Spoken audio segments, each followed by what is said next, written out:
Here's how to tidy up property photos in Photoshop. Let's get into it. For this tutorial, we're going to be using two tools, the Remove tool and the Generative Fill tool. For this demonstration, we're going to remove all of these toys and tidy up the weeds on the slabs over here. To get started, head over to the Remove tool in your toolbar. You might need to click and hold to select the Remove tool. Then come up to where it says Auto here, and you can choose between Auto, Generative AI on or Generative AI off.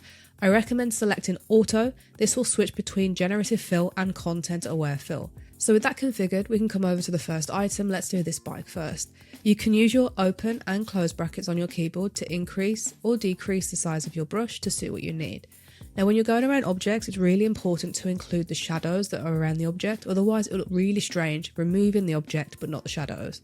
So all we have to do is click and paint around the edge of the object like so. You don't have to fill it in, Photoshop will take care of that. And once you let go, it's going to start processing this image and working to remove this bike. That's done a great job there. Next, let's do this football. Again, we have a shadow here, so it's important to include that shadow so that we don't have any weird things come up. That's done a great job.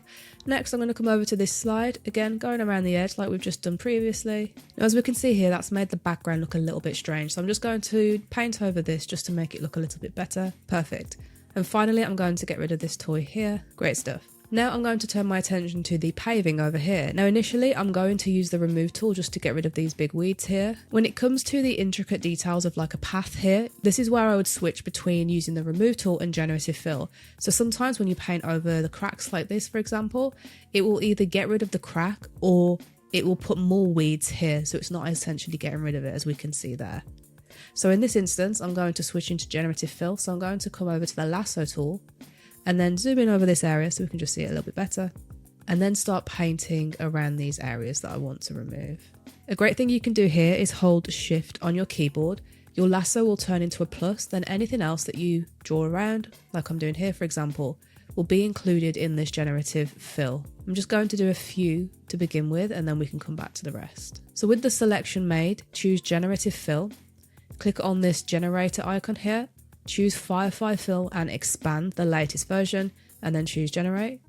As we can see there, that's done a great job so far. I'm going to continue going around this path and getting rid of the weeds using the exact same process that we've just followed.